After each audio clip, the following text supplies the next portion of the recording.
سلام به دوستان عزیز، به یک ویدیوی دیگه از کانال ما خوش اومدین.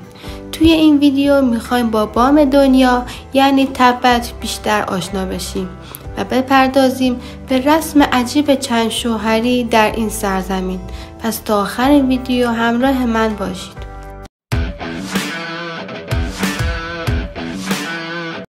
تبت با تاریخ طولانی و قدمت فراوان خود رازهای شگفت و عجیب را در دل خود جای داده. مردم این کشور و زندگی متفاوت اونها یکی از مسائلیه که برای ماجراجویان شگفتی‌های فراوانی داره.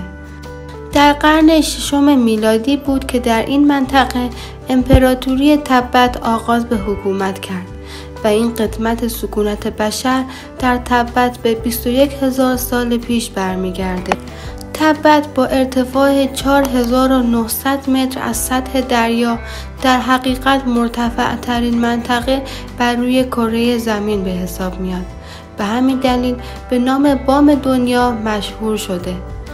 تبت که در گذشته با نام لحاسا شناخته میشد، کشوری مستقل بود که در سال 1950 و در پی حمله ارتش آزادی بخش چین به بخشی از کشور پهناور چین تبدیل شد.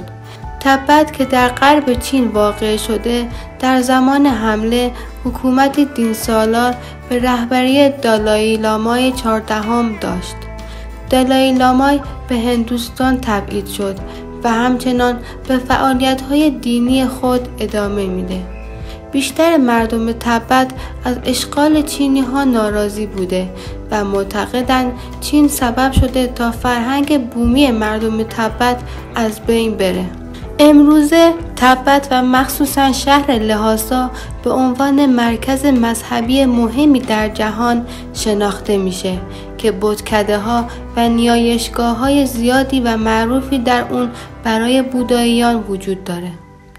مردم بومی تبت عموماً مردمی فقیر بوده و تبت نیز علیرغم وسعت زیاد خود جمعیت بسیار کمی داره. این کشور آب و هوای مناسب برای کشاورزی رو نداره و کشاورزی نیز پاسخگوی نیاز شغلی تمام افراد اون نمیشه.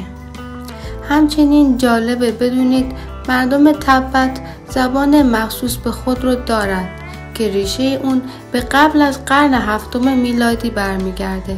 این زبان برخلاف زبان چینی الفبایی بوده و از چپ به راست نوشته میشه. با توجه به تعداد زیاد رودخانه در این منطقه و در پی اون ذخیره‌های برفی و یخی، تبت به 3مین قطب کره زمین مشهوره و اورست که بلندترین قله جهانه نیز در مرز بین نپال و تبت قرار داره. مردم تبت معتقدند که اعماق دریاچه ها محل زندگی اژدهاست. همچنین کوه‌ها و صخره‌ها رو دارای روح میدونن. دره سنگپو در تبت با میانگین 2 کیلومتر عمق و 6 کیلومتر به عنوان عمیق‌ترین دره جهان شناخته میشه. لایک کردن شما میتونه به ما انرژی زیادی بده برای ساخت ویدیوهای بیشتر. پس این لطف رو از ما دریغ نکن. بریم به ادامه ویدیو. تبت تنها منطقه در جهانه که زنها در شرایطی خاص اجازه داشتن چندین شوهر رو دارن. به این صورت اگر مردی فقیر دارای چند پسر باشه و از لحاظ مالی نتونه ازدواج همه اونها رو تأمین کنه، یک زن رو به ازدواج تمامی پسران خود در میاره. برادرها با یک زن ازدواج میکنن و فرزند حاصل از این ازدواج زمین رو به ارث میبره. زمانی که چندین برادر با یک زن ازدواج میکنه به اون چند شوهری برادرانه میگن. مثل سنت بقیه فرهنگ ها، چند شوهری در تبت سازگار با چالش های جغرافیایی منطقه داره.